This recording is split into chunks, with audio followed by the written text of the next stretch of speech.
On average, he sees 60 people each day.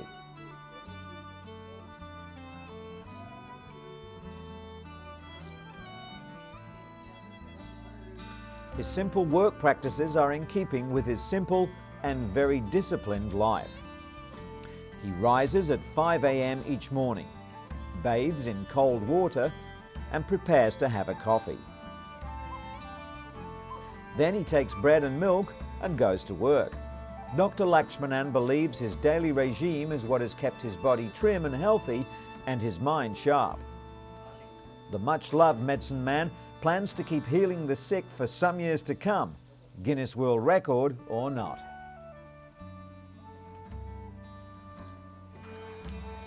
Your skin sags a little, your memory isn't what it was, and your body seems to have a mind of its own. Are these really the golden years? Absolutely. With a renewed focus on fitness, millions of elderly are determined to fight the effects of aging. They're exercising their bodies and minds by dancing, laughing, taking up new hobbies, and making new memories. Some are still winning contests. At this year's Elderfest in Washington, D.C., more than 1,000 older people turned out for a morale boost and reminders to stay active. Drink lots of water and always celebrate the good old and new days. It just goes to show that it's never too late to be fit and fabulous. And proving that it's never too late to be a beauty queen, 91-year-old Dolores Garces was recently crowned Miss Grandmother in Mexico City. Cheered on by their children and grandchildren, 45 women from all over Mexico competed in the 10th annual Grandmother Beauty Contest.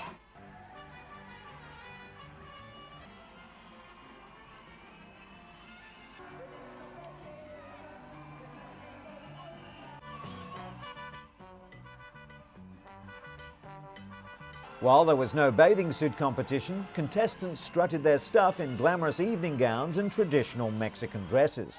Contestants were even quizzed on current events. Pageant organisers have received positive feedback from senior citizens who love the show. In addition to the crown, Garces will receive various beauty products and trips to popular Mexican tourist towns.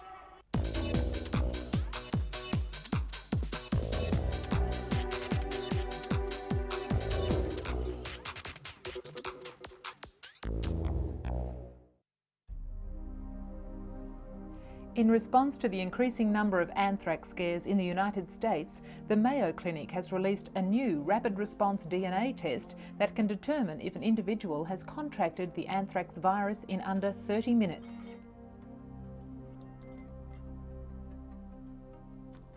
Until now, tests have taken several days to identify the presence of anthrax. The test takes about 1 minute to prepare, and the Mayo Clinic claims results are accurate, even if there is a low level of bacteria present. Roche Diagnostics has distributed testing kits to 24 selected laboratories throughout the US at no cost.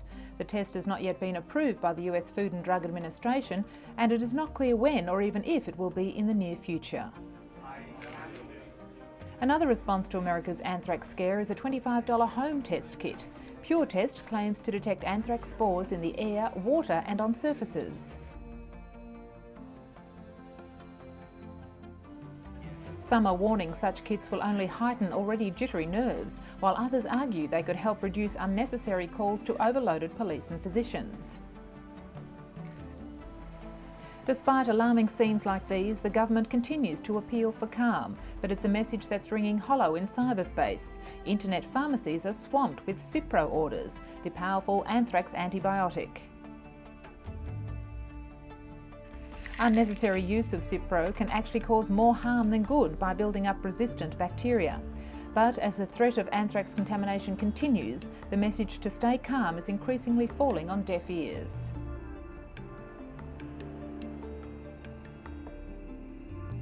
As more people are being treated with the now famous antibiotic, stockpiling and misuse of the drug is becoming a major concern. Capitol Hill staff and US postal workers are already treating Cipro like an old friend during difficult times. The wonder drug kills most bacteria, so the body's immune system can fight toxins released into tissue by the anthrax.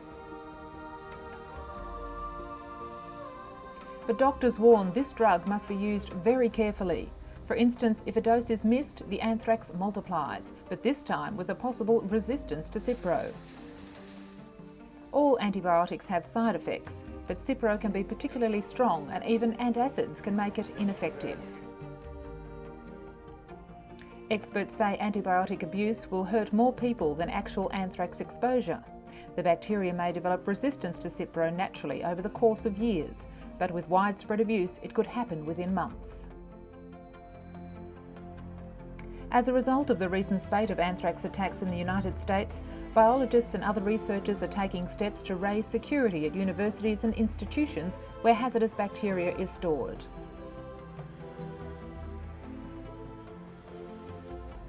They, more than most, would understand the dangers the viruses pose. But at the same time, they believe that a complete clampdown on access to collections of germs would ultimately result in far fewer scientific and medical breakthroughs. Many universities instituted several immediate measures, such as obscuring information on data they possess on dangerous organisms, especially since discovering that the anthrax virus was most likely stolen from a research laboratory or institute. Meanwhile, the United States remains on a heightened state of alert, aware that the nation may be subjected to reprisal attacks following the relentless waves of airstrikes the military has rained down on Afghanistan. So far, at least 15 people have tested positive for anthrax and several have died. Thousands more have been treated preventatively with Cipro in an effort to stem possible development of the disease. The search for better alternatives to Cipro are underway as well, with some researchers claiming they've done away with common side effects such as nausea, diarrhoea and rashes.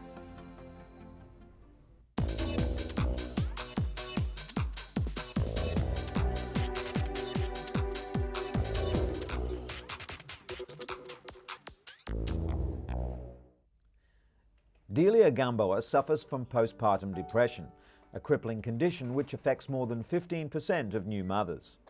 Like many women, she initially refused to be treated, concerned that medication could be passed on to her child through breast milk. It was a decision which proved disabling. But now there's hope for many women like Delia, with new research suggesting mothers can safely take psychiatric medication. Dr. Vivian Burt, director for the Women's Life Centre at UCLA, assessed more than 95 studies spanning 5 decades and believes the findings are conclusive. Healthy babies won't suffer adversely to medication via breast milk. In the majority of cases, the benefits of taking antidepressants greatly outweigh the risks. Delia Gamboa is proof of this, now finally able to enjoy a healthy, happy relationship with her 2 sons. Pacifiers have been used by mothers to calm fussy babies for almost 3,000 years. But mums and doctors have become concerned that pacifier use may result in premature weaning of breastfeeding infants. A new study published in the latest issue of the Journal of the American Medical Association shows that babies are no more likely to stop breastfeeding within the first 3 months of life, whether the mother uses a pacifier or not. The problem unfolds when an infant cries and mothers think they don't have enough milk, so they use a pacifier to soothe their crying infant. Instead, doctors suggest breastfeeding more often to increase the milk supply. The study recommends several alternatives to using pacifiers, including carrying and rocking. Whenever mothers meet, there's always one hot topic of conversation: how their newborns and toddlers are sleeping. Joe and 10-week-old Will and Shana and 11-month-old Perry have an expert listener in Dr. Harriet Hiscock, a paediatrician at the Royal Children's Hospital in Melbourne, Australia. Dr. Hiscock has surveyed 740 new mothers who've had problems with their child's sleep. She advised them when to calm their fussy babies and when to let them cry, which not only ensured better sleep, but helped the mums ward off postnatal depression. The controlled crying approach thus improves the well-being of both child and mother. Sally Bernard takes a break from her hectic schedule to visit with her 13-year-old son Bill, who was diagnosed with autism at age 4. but she says he showed symptoms almost 2 years earlier. Just down the hall at a Cambridge, Massachusetts hotel conference room, Sally takes part in the first public hearing on the risks of mercury used as preservatives in several childhood vaccines. Hundreds of medical experts also attend the gathering before the US Institute of Medicine, including Dr. Jeff Bradstreet, who's studying the mercury levels in about 200 autistic children. He believes they had many times more mercury as other healthy infants and suspects that mercury may cause autism. Studies have shown at just 3 months, some infants receive more than 100 times the EPA safe limit for mercury. But whether these exposures cause developmental disorders warrants more research. The FDA says older vaccines still contain thimerosal, a preservative containing mercury. But all childhood vaccines are now available without this preservative. And so we come to Ganga and Jamuna Shrestha. They were discharged from Singapore General Hospital recently and were able to go home with their parents to Nepal. The now separated Siamese twins will live in the Nepalese capital, Kathmandu, with their family and will be supported by a team of medical experts from Kathmandu Hospital.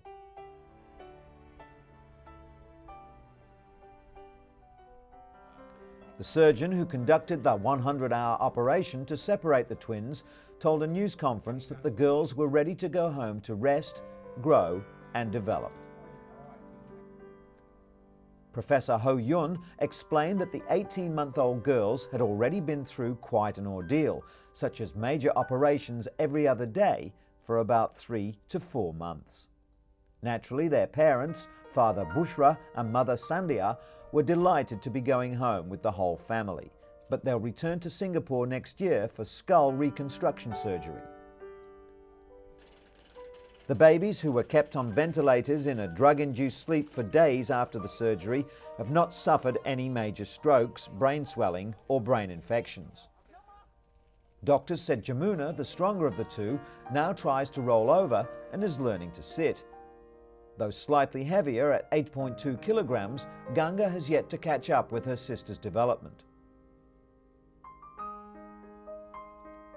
The costly operation, which utilised 3D computer imaging of the girls' skulls, was paid for by a pool of public donations that poured in to cover all costs, while doctors offered their services for free.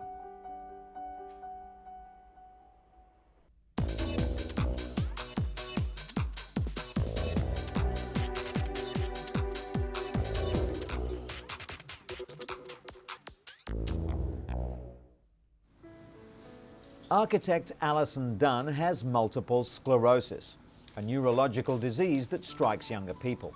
While severe MS symptoms include paralysis, Alison suffers a milder form known as remit and relapse. Under current guidelines, doctors could only diagnose her after the second attack, but now there are new international guidelines being launched to diagnose the illness in far less time. MRI scans will now be done as soon as a person suffers their first attack. The brain images are so advanced that they can quickly expose the MS lesions before nerve damage becomes more pronounced. It's not clear whether earlier detection and drug intervention would have helped Alison, but at the very least, it would have given her peace of mind to know precisely what was wrong.